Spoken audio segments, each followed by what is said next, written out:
ಸದಸ್ಯ ಮಾಡಿದಿರಿ ಪತ್ರಕರ್ತರ ಸಂಘದಿಂದ ಧನ್ಯವಾದ.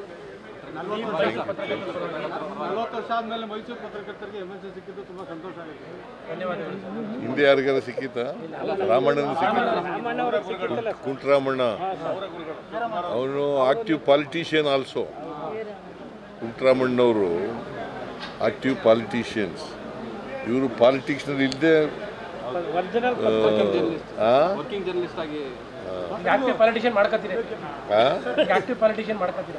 It is for him to take a decision. ಹಾಸನಲ್ಲಿ ನಿನ್ನೆ ಒಂದು ಮೇಜರ್ ಆಕ್ಸಿಡೆಂಟ್ ಆಗಿದೆ. ಇತರ ಆಕ್ಸಿಡೆಂಟ್ಸ್ನ ಪ್ರಿವೆಂಟ್ ಮಾಡಲಿಕ್ಕೆ ಸ್ಟೇಟ್ ಗೌರ್ಮೆಂಟ್ ಏನು ಮೆಜರ್ಸ್ ತಗೊಳುತ್ತೆ ಮತ್ತು ಪರಿಹಾರ?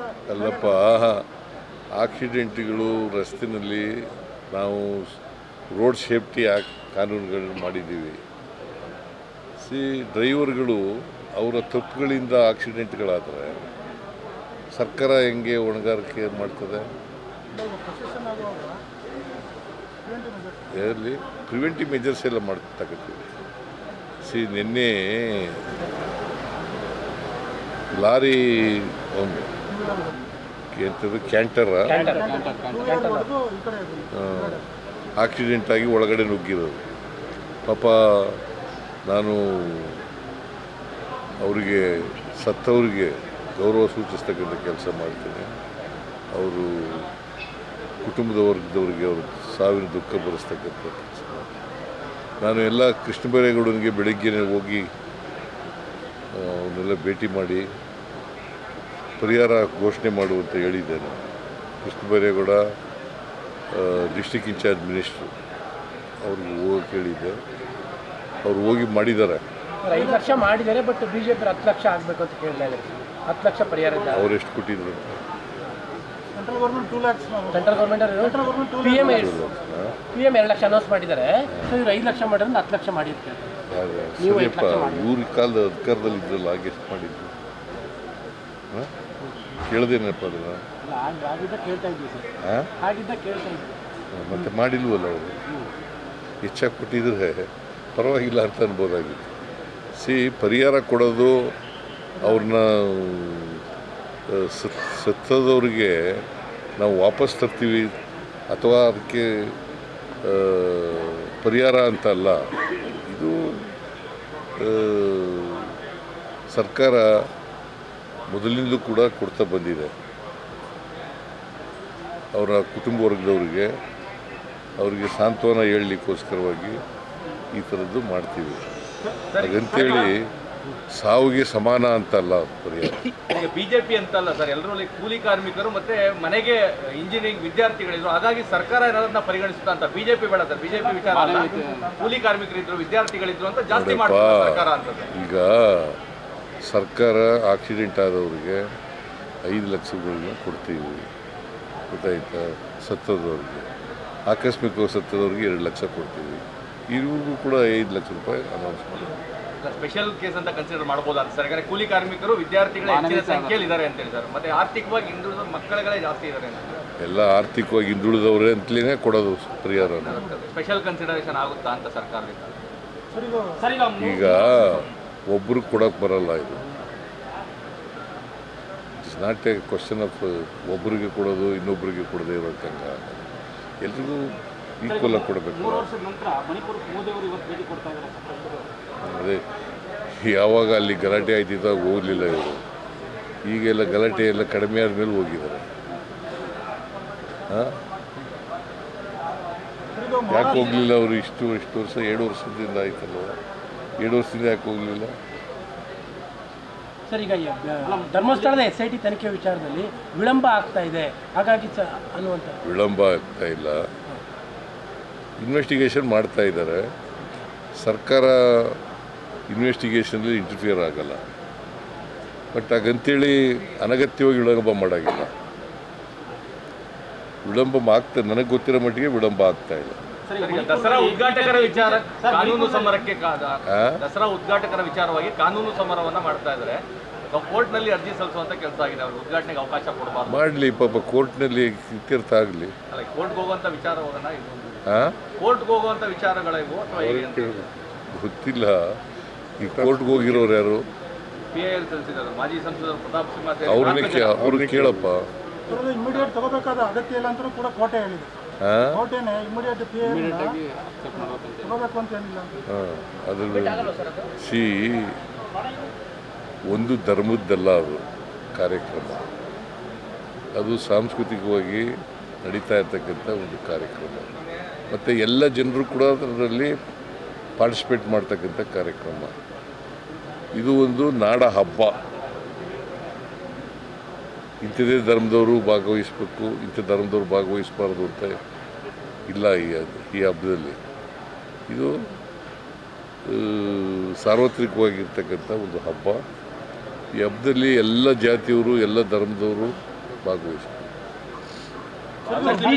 ಬಿಜೆಪಿ ಅವ್ರ ಮೇಲೆ ಬ್ಯಾಕ್ ಟು ಬ್ಯಾಕ್ FIRಗಳು 3 ದಿನದಲ್ಲೂ ಕೂಡ ಆಗ್ತಾ ಇರೋದು. ಸಿ ಟಿ ರವಿ ಇರ್ಬೋದು, ಯತ್ನಾಳ್ ಇರ್ಬೋದು, ಎಲ್ಲರ ಮೇಲೂ ಆಗ್ತಾ ಇದ್ದಾವೆ. ಇದು ರಾಜಕಾರಣ ಅನ್ನುವಂಥದ್ದು. ರಾಜಕಾರಣ ಮಾಡೋಕ್ಕೆ ಹೋಗೋದಿಲ್ಲ. ಅವರು ಬಾಯಿಗೆ ಬಂದಾಗ ಮಾತಾಡಿದ್ರೆ ಕ್ರಿಮಿನಲ್ ಪ್ರಚೋದನಾಕಾರಿಯಾದಂಥ ಭಾಷಣ ಮಾಡಿದ್ರೆ ಏನು ಮಾಡಬೇಕಾಗುತ್ತೆ? ನೆಮ್ಮದಿ ಶಾಂತಿಯನ್ನು ಕಾಪಾಡ್ತಕ್ಕಂಥದ್ದು ಅತ್ಯಂತ ಅವಶ್ಯ ಅಲ್ವಾ? ಕಾಪಾಡಲಿಕ್ಕೋಸ್ಕರವಾಗಿ ಪ್ರಚೋದನಕಾರಿ ಭಾಷಣ ಯಾರು ಮಾಡ್ತಾರೆ ಅವ್ರ ಮೇಲೆ ಕ್ರಮ ತಗೊಳ್ತೀವಿ. ಇದು ರಾಜಕಾರಣ ಅಲ್ಲ. ಅಲ್ಲ, ನಿಮ್ಮ ಮೇಲೆ ಒಂದು ಪೋಸ್ಟ್ ಹಾಕಿದ್ರು ಅನ್ನೋ ಕಾರಣಕ್ಕೋಸ್ಕರವಾಗಿಯೇ ಇನ್ನೊಬ್ರು ಅರೆಸ್ಟ್ ಕೂಡ ಆಗಿದ್ದಾರೆ. ವಿಕ್ರಮ್ ಇವರು ನಿಮ್ಮ ಮೇಲೆ ಒಂದು ಪೋಸ್ಟ್ ಹಾಕಿದ್ರು ಅವರು, ಅಂದರೆ ನಿಮ್ಮ ಭಾವಚಿತ್ರವನ್ನು ತಿರ್ಚು ಅಂತ, ಅವ್ರನ್ನೂ ಕೂಡ ನಿನ್ನೆ ಅರೆಸ್ಟ್ ಮಾಡಿದ್ದಾರೆ. ಇದು ಹಿಂದೂ ಪರ ಸಂಘಟನೆಗಳ ಮೇಲೆ ಮಾಡ್ತಾರೋ ಇದು ಅನ್ನೋಂಥದ್ದು. ಇದು ಪರ, ನಾನು ಹಿಂದೂ ಅಲ್ವಾ? ನಾನು ಯಾರು? ನಾನು ಹಿಂದೂನೇ. ನನ್ನ ಹೆಸರಿನಲ್ಲಿ 2 ದೇವರುಗಳಿದ್ದಾವೆ, ಈಶ್ವರ ವಿಷ್ಣು 2 ದೇವರುಗಳಿದ್ದಾವೆ. ಗೊತ್ತಾ ನಿನಗೆ? ಸಿದ್ಧ ಅಂದರೆ ಈಶ್ವರ, ರಾಮ ಅಂದರೆ ವಿಷ್ಣು, 2 ಹೆಸರುಗಳಿದ್ದಾವೆ, 2 ದೇವರುಗಳಿದ್ದಾವೆ. ಸರ್, ಈಗ Maharashtra CM Almatti dam height ಮಾಡಲಿಕ್ಕೆ ಅಪೋಸ್ ಮಾಡಿದ್ದಾರೆ. ಒಂದು ಕಡೆ Maharashtra CM Almatti dam height ಮಾಡಲಿಕ್ಕೆ ಅಪೋಸ್ ಮಾಡಿದ್ದಾರೆ, ಇನ್ನೊಂದು ಕಡೆ ಮಹದಾಯಿಗೆ ಗೋವಾ, ಇನ್ನೊಂದು ಕಡೆ ಮೇಕೆದಾಟಿಗೆ ತಮಿಳುನಾಡು ಅಪೋಸ್ ಮಾಡುತ್ತೆ. ಟ್ರಿಬ್ಯುನಲ್ಲೇ ಕೊಟ್ಟಿರ್ತಕ್ಕಂಥದ್ದು 519 ಮೀಟ್ರಿಂದ 524 ಮೀಟ್ರ್ವರೆಗೆ ಏರಿಸಿ ಅಂತ ಟ್ರಿಬ್ಯುನಲ್ ಅವರು ಹೇಳಿರೋದು. 2010ರಲ್ಲಿ ಹೇಳಿರೋದು. 15 ವರ್ಷ ಆಯಿತು. ಅದು ರಾಜಕಾರಣಕ್ಕೋಸ್ಕರ ಮಾಡ್ತಾ ಇದ್ದಾರೆ ಅಷ್ಟೇ. ಇಲ್ಲ ಸರ್, ಒಂದು ಕಡೆ ಗೋವಾ ಮಹದಾಯಿನ ಅಪೋಸ್ ಮಾಡುತ್ತೆ, ಇನ್ನೊಂದು ಕಡೆ ತಮಿಳುನಾಡು ಮೇಕೆದಾಟನ್ನು ಅಪೋಸ್ ಮಾಡುತ್ತೆ. ಅದಕ್ಕೆ ಪ್ರೈಮ್ ಮಿನಿಸ್ಟ್ರು ಹೇಳಬೇಕು ಅವ್ರಿಗೆ. BJP ಚೀಫ್ ಮಿನಿಸ್ಟ್ರುಗಳು ಅವರು, ಪ್ರೈಮ್ ಮಿನಿಸ್ಟರ್ ಹೇಳಬೇಕು. ಮೇಕೆದಾಟಿಗೆ ಸ್ಟಾಲಿನ್ ಅಪೋಸ್ ಮಾಡ್ತಾರೆ, ಮೇಕೆದಾಟಿಗೆ ತಮಿಳುನಾಡು ಸ್ಟಾಲಿನ್ ಅಪೋಸ್ ಮಾಡ್ತಾರೆ. ಯಾರೇ ಆಗಲಿ ಬರಪ್ಪ, BJP ಪ್ರೈಮ್ ಮಿನಿಸ್ಟರ್ ಯಾರು? ದೇಶದ ಪ್ರೈಮ್ ಮಿನಿಸ್ಟರ್ ಯಾರು? ಮೋದಿ ಇಲ್ಲ, ಹೇಳಬೇಕು ಅವರು. ಸರ್, ಈಗ ಪ್ರಚೋದನಕಾರಿ ಹೇಳಿಕೆ ಕೊಡೋದ್ರಿಂದ ಪ್ರತಾಪ್ ಸಿಂಹ ಅವ್ರನ್ನ ಗಡೀಪಾರು ಮಾಡಿ ದಸರಾ ಮುಗಿಯೋದ್ರಿಗೆ ಅಂತ ಕೆಲವು ಸಂಘಟನೆಗಳು ಒತ್ತಾಯ ಮಾಡಿದೆ. ಪೊಲೀಸ್ನವ್ರು ಕ್ರಮ ತಗೋತಾರೆ, ಅದ್ರ ಬಗ್ಗೆ ನಾನು ಹೇಳಕ್ಕೆ ಹೋಗಲ್ಲ. ಅವರು ಶಾಂತಿ ಭಂಗ ತರ್ತಕ್ಕಂಥ ಕೆಲಸ ಮಾಡಿದ್ರೆ ಪೊಲೀಸ್ನವ್ರು ಕ್ರಮ ತಗೋತಾರೆ. ಹೊಸ ಜಾತಿಗಳು ಸೇರ್ಪಡೆ ಆಗ್ತಾ ಇದ್ದಾರೆ ಅಂತ ಬಿಜೆಪಿ ಜಾತಿ ಸಮೀಕ್ಷೆಯಲ್ಲಿ ಹೊಸ ಜಾತಿಗಳು ಸೃಷ್ಟಿ ಮಾಡ್ತಾ ಇದ್ದೀರಿ ನೀವು ಅಂತ, ಹೊಸ ಜಾತಿಗಳ ಸೃಷ್ಟಿ ಮಾಡ್ತಾ ಇದ್ದಾರೆ ಅವರು. BJP ಅವ್ರು ಮಾಡ್ತಾರೆ, ಕೇಂದ್ರ ಸರ್ಕಾರ ಮಾಡ್ತಾರಲ್ಲ ಜಾತಿ ಗಣತಿ, ಅದೇನು ಮಾಡ್ತಾರೆ? ಅಲ್ಲಲ್ಲ ಕೇಳಪ್ಪ, ಯಾರು ಕನ್ವರ್ಟ್ ಆಗಿದಾರೆ ಆ ಜಾತಿ ರೀ. ಈಗ ನಾನು ಹಿಂದೂ ಇಂದ ಮುಸಲ್ಮಾನ್ಗೆ ಕನ್ವರ್ಟ್ ಆಗಿದ್ದೀನಿ ಅಂತ ಇಟ್ಕೊಳ್ಳೋಣ, ನಾನು ಆಗಲ್ಲ.